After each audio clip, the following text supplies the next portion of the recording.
So let's start with chapter number 8, three questions.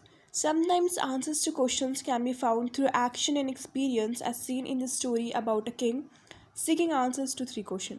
तो कभी कभी हमारे ज़िंदगी में हम लोग किसी क्वेश्चन का आंसर खोज होते हैं लेकिन वो हमें नहीं मिलता, लेकिन हमारे लाइफ में कुछ ऐसे सिचुएशंस में, कुछ ऐसे एक्सपीरियंस में हमें क्या होता है, हमें उस क्वेश्चन के आंसर्स मिल जाते हैं. तो वैसे ही सेम स्टोरी में दिखाया गया एक किंग को जो अपने थ्री क्वेश्चंस के आंसर खोज रहे होते हैं. It once occurred to a king that if he always knew the right time to begin everything, knew the right people to listen to, and above all, if he always knew the most important thing to do, he will never fail in anything. तो king था, वो सोचता था कि अगर three questions के answer से मिल जाते तो वो कभी अपने लाइफ में फेल नहीं होता. ठीक है, तो वो थ्री क्वेश्चंस क्या थे? वो थ्री क्वेश्चंस ये थे. फर्स्ट क्वेश्चन जो था वो था कि हर एक चीज़, किसी भी काम को करने से पहले उसको सही टाइम पता चल जाए. ठीक है ना? ठीक है. एंड सेकेंड क्वेश्चन जो है उसका कि मोस्टली जो राइट पीपल है, जैसे कि कुछ राइट लोग होते हैं जिनके आपको सजेशन एडवाइस लेते हो ना आप मुझसे, तो वो वैसे उनको पता चल जाए कि कौन सबसे राइट पीपल जिनसे अगर वो सजेशन या एडवाइस लेंगे तो उनको क्या होगा, प्रॉफिट होगा, वो खुशहाली से रहेंगे. तो because of that he was asking this question. And जो थर्ड था क्वेश्चन वो था कि उनको पता चल जाए कि सबसे इम्पॉर्टेंट चीज़ जो हमें करना चाहिए, ठीक है, वो. तो he proclaim this thought throughout his kingdom. तो इसको क्या करते हैं, अपने थाउट को प्रोक्लेम कर देते, यानी कि ऑफिशियली पब्लिक कर देते, सबको बता देते अपने किंगडम में. I will reward anyone who can teach me about the right time for every action, the most necessary people and the most important thing to do. तो कहते हैं कि मैं उसको इनाम दूंगा उस आदमी को जिसने मेरे थ्री क्वेश्चंस के आंसर्स दे दिए. और वो जो थ्री क्वेश्चन था, पहला क्वेश्चन उन्होंने बताया कि हर चीज़ को शुरू करने से पहले राइट टाइम क्या होता है वो. एंड दूसरा जो था वो मोस्ट नेसेसरी पीपल.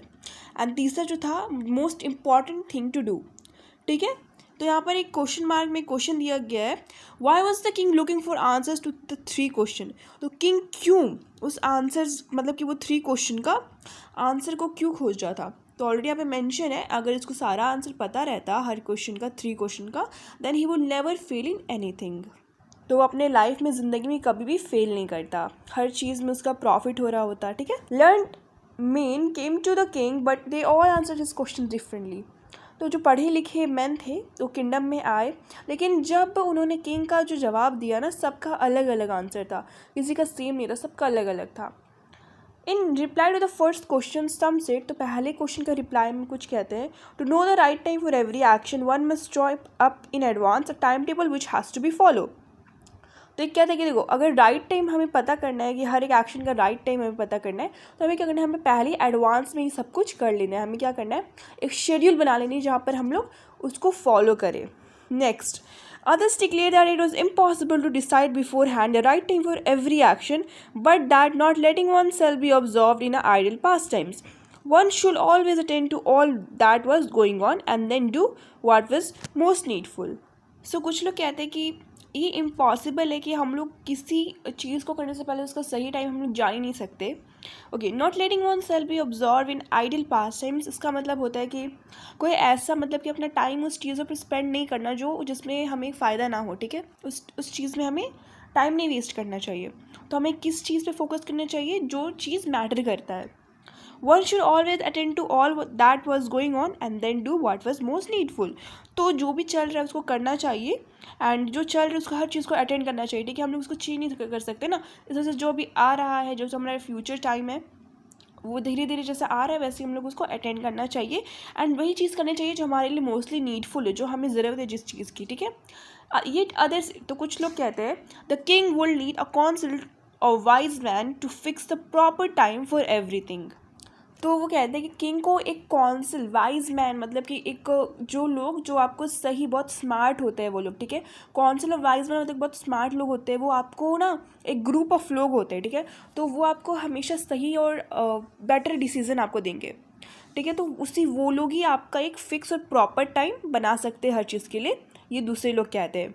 तो फिर दूसरा कोई कहता है I disagree, only magician will know the right time for every action. तो दूसरा कहता है कि मैं तुम्हारी बात से सहमत नहीं, क्योंकि मैं जानता हूँ, मेरे हिसाब से मैजिशियन जो लोग हैं वही सही टाइम हर चीज़ का बता सकते हैं हमें.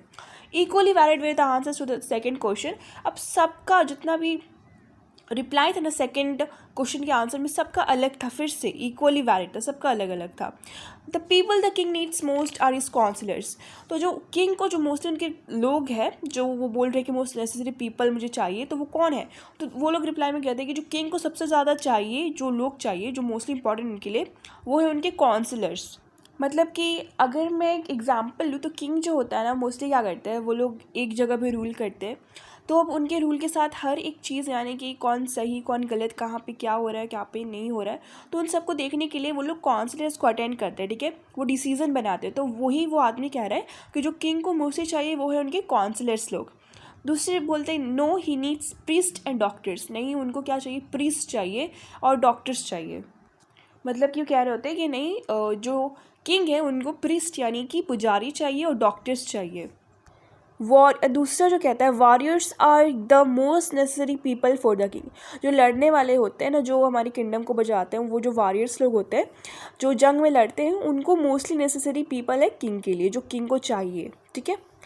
To the third question on what the most important occupation was some replied.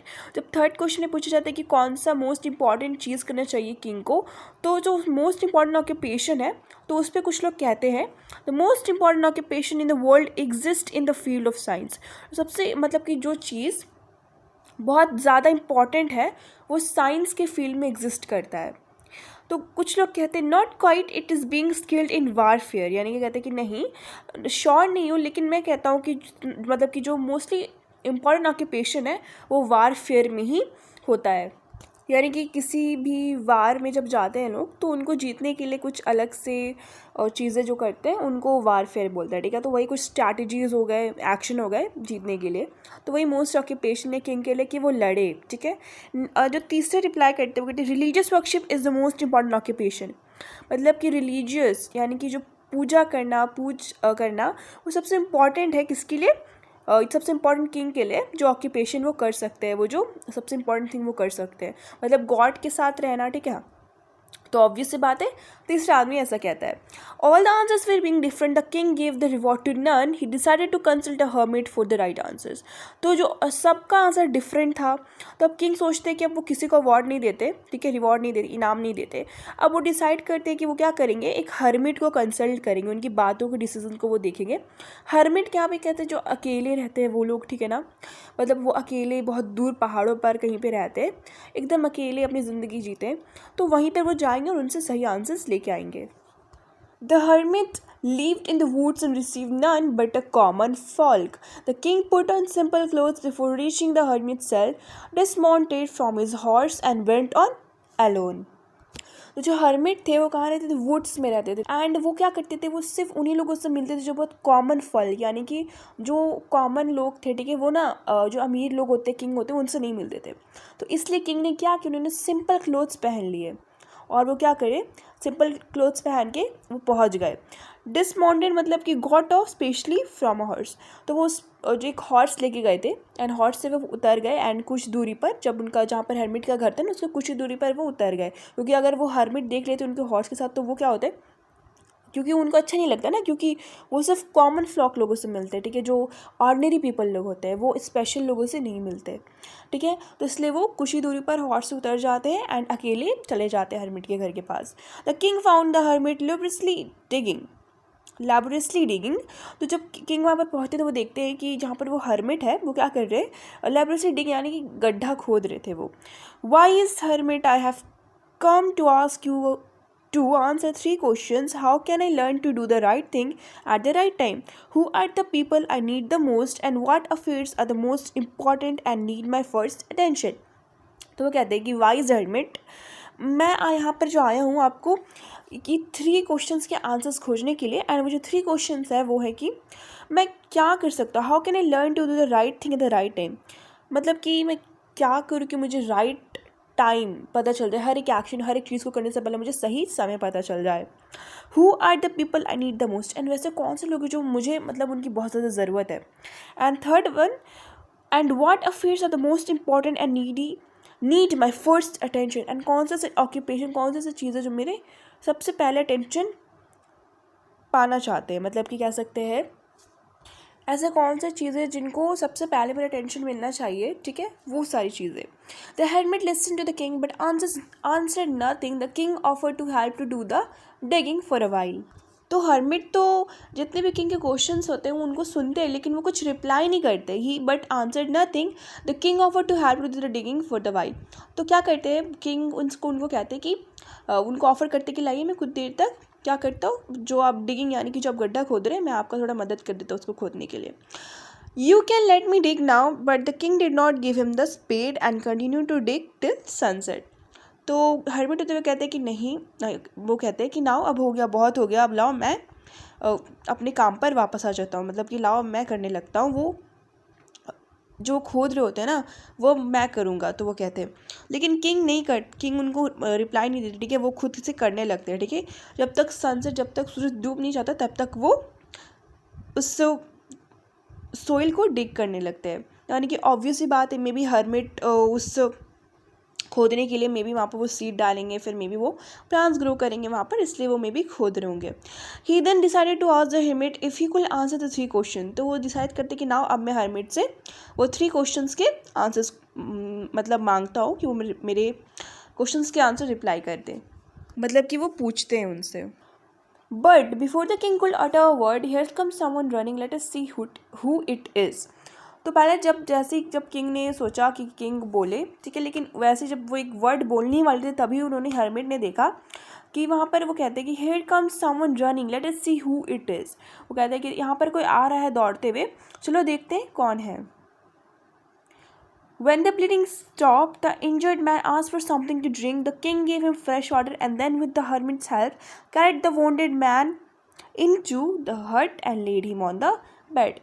तो जब वो जो आदमी जो आया था, ठीक है, हेल्प के लिए, वो बहुत, जब उनका ब्लीडिंग स्टॉप हो गया, जब वो जो खून बह रहा था वो रुक गया, उसके बाद वो इंजर्ड मैन कुछ मांगता है पीने के लिए. तो किंग जो होते हैं उनको फ्रेश पानी ला के देते, फ्रेश पानी देते हैं पीने के लिए. विद द हर्मिट्स हेल्प, मतलब जब हर्मिट की मदद से क्या करते हैं, उस वॉन्डेड मैन यानी कि जिसको ज़ख्म था उसको उठाकर वो अपने कहाँ पर बेड पर जाकर उसको रेस्ट करने के लिए सुला देते हैं हट में, यानी कि जो हर्मिट का घर था उसके अंदर. Lying on the bed the injured man closed his eyes and was quite but the king was so tired with his walk and with the work he had done that he crouched down on the threshold and also fell asleep. तो जो bed पर जब वो आदमी सोया था, जो injured man था, वो क्या करता है, अपने आंखों को क्लोज कर जाता है एंड वो क्वाइट हो जाता है, यानी कि चुप हो जाता है. तो किंग जो थे वो भी बहुत थक चुके थे, क्योंकि एज वी नो वो बहुत मदद किए थे हर्मिट के और वो जो गड्ढा खोदने में, एंड उसके बाद फिर वो इतना चल कर आए थे, ठीक है ना.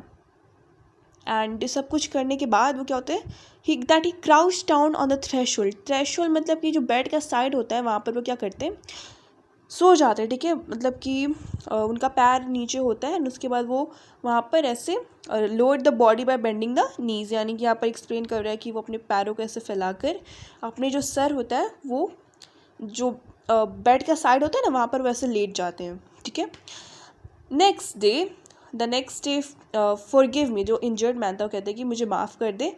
तो उसके बाद जो किंग होते हैं वो कहते हैं I don't know you and have nothing to forgive you for. वो कहते हैं कि मुझे नहीं पता कि तुम कौन हो एंड मैं इवन तुम्हें क्यों मतलब फॉरगिव करूँ, मैं तुम्हें क्यों इवन माफ़ करूँ, अच्छा तुमने कुछ किया ही नहीं. The man told the king how he had plan to kill him because he had executed the man's brother and seized his property.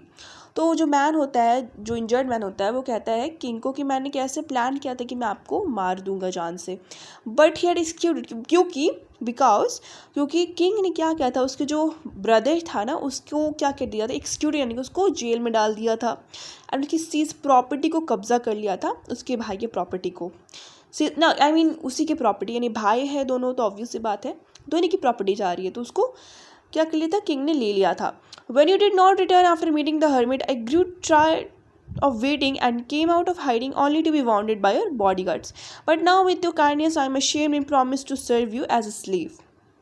देखो, तो when you did not return, जब आप रिटर्न नहीं करते, जब आपने रिटर्न नहीं किया, तो मतलब वापस जब नहीं आए, तो मैं बहुत थक गया था. ठीक है, आफ्टर मीटिंग द हर्मिट, जब आप हर्मिट से मिल गए तो अगर आप वापस नहीं आए तो मैं बहुत थक गया था वेट करते करते. तो मैंने सोचा कि चलो मैं आपसे आपको वहीं पर मैं जाऊंगा। लेकिन जब मैं आता हूँ वहाँ पे से जहाँ पे छुप छुप के वो देख रहा था ना, तो वहाँ पर से जब वो निकलता है तो बॉडीगार्ड जो होते हैं किंग के, तो वो उससे क्या हो जाता है, बॉडीगार्ड्स उस पर हमला कर देते हैं। बट ना आपकी काइंडनेस की वजह से मैं बहुत अशेम हूँ, मुझे बहुत शर्मिंदा फील हो रही है, शर्मिंदी हो रही है कि मैंने आपको मारने का प्लान किया था, लेकिन एट लास्ट आपने मुझे मदद किया। That why he was just saying. तो वो कहती कि नाउ मैं आपको क्या करूँगा, एक स्लेव की तरह मैं आपको सर्व करूँगा, यानी कि मैं अपने आप को एक स्लेव की तरह, यानी कि कह सकते हैं बिना पैसे लिए मैं आपके हर काम करूँगा, आपके साथ रहूँगा, ठीक है। He was saying that. The king was very glad to have made peace with his enemy and promised to send physicians to cure him and also give back his property. तो जो किंग होते हैं वो बहुत glad होते हैं कि उन्होंने क्या बनाया, पीस बना लिया अपने एनिमी के साथ, अच्छे से संबंध बना लिया अपने एनिमी के साथ, एंड प्रॉमिस किया कि मैं आपको एक फिजिशियन यानी कि डॉक्टर भेजूंगा आपके घर कि आप अच्छे से सही हो जाओ, एंड उसके बाद मैं आपकी प्रॉपर्टी भी वापस कर दूंगा। Then here's the question, why did the injured man asked for the king forgiveness? तो वो injured man king के forgiveness के लिए क्यों, मतलब कि अपने आप को, उसको obvious सी बात है, तो उसलिए वो माफ़ी क्यों मांग रहा था किंग से? तो ऑब्वियस सी बात है, आप एक ऑलरेडी लिखा है, ऑलरेडी इस इंजर्ड मैन ने बताया है कि मैं आपको किसी प्लान किया था मारने को, लेकिन बाद में आपकी काइंडनेस की वजह से मैं बहुत शर्मिंदगी फील कर रहा था। दैट्स वाई वो बहुत शेम फील कर रहा था कि जिसको मैं मारने की कोशिश कर रहा था, एट लास्ट उन्होंने मुझे को बचाया। As he prepare to leave the king asked the hermit to answer his question. जैसे ही वो किंग जा रहे थे तो वो क्या होते हैं, वो पूछते हैं हर्मिट से कि क्या आप मेरे क्वेश्चंस का आंसर दे सकते हैं, you have already been answer. जो हर्मिट रिप्लाई करते कि जो तुम्हारे क्वेश्चंस के आंसर थे तुम्हें ऑलरेडी मिल चुके हैं। तो व्हाट डू यू मीन, मतलब किंग कहते हैं कि आप कहना क्या चाहते हैं। Don't you see if you had not pitied me and spend the day digging those beds the man would have attacked you.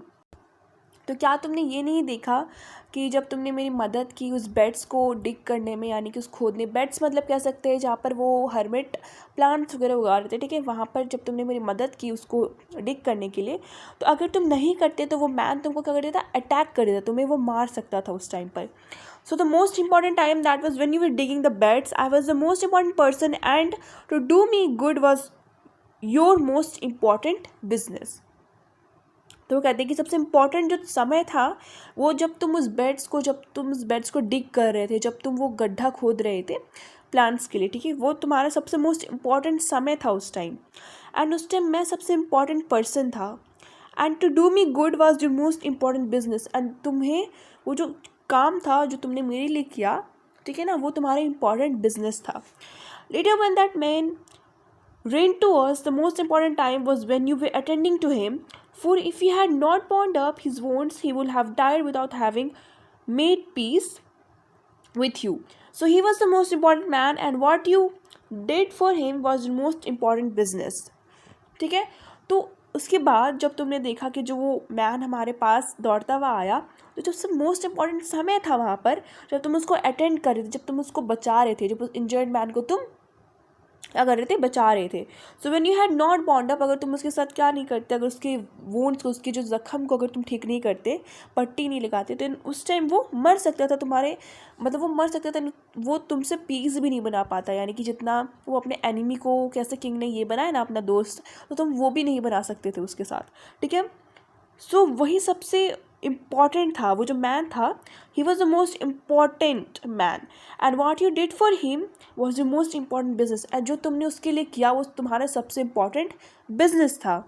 So remember the most important time is now, it is the only time when we have any power. तो जो hermit होते हैं वो कहते हैं कि देखो, याद रखना कि जो सबसे इम्पॉर्टेंट समय होता है वो अभी है, अभी प्रेजेंट में जो हमारा टाइम है, ठीक है, यही ऐसा समय है जहाँ पर हम लोग, हमारे पास जितना भी पावर होता है वो हमारे पास होता है, क्योंकि हमें नहीं पता फ्यूचर में क्या होने वाले हैं, ठीक है ना। The most necessary man is he with whom you are, for no one knows whether he will ever deal with anyone else। मतलब जिसके साथ तुम अभी हो वो मोस्टली तुम्हारे लिए क्या है, नेसेसरी है, मतलब इम्पॉर्टेंट है, क्योंकि तुम्हें नहीं पता कि तुम आगे किसी और के साथ डील करो, ठीक है, तुम किसी और के साथ रहो, जैसे जिसके साथ अभी तुम हो तुम्हारे लिए बहुत नेसेसरी इंपॉर्टेंट लोग है वो, ठीक है।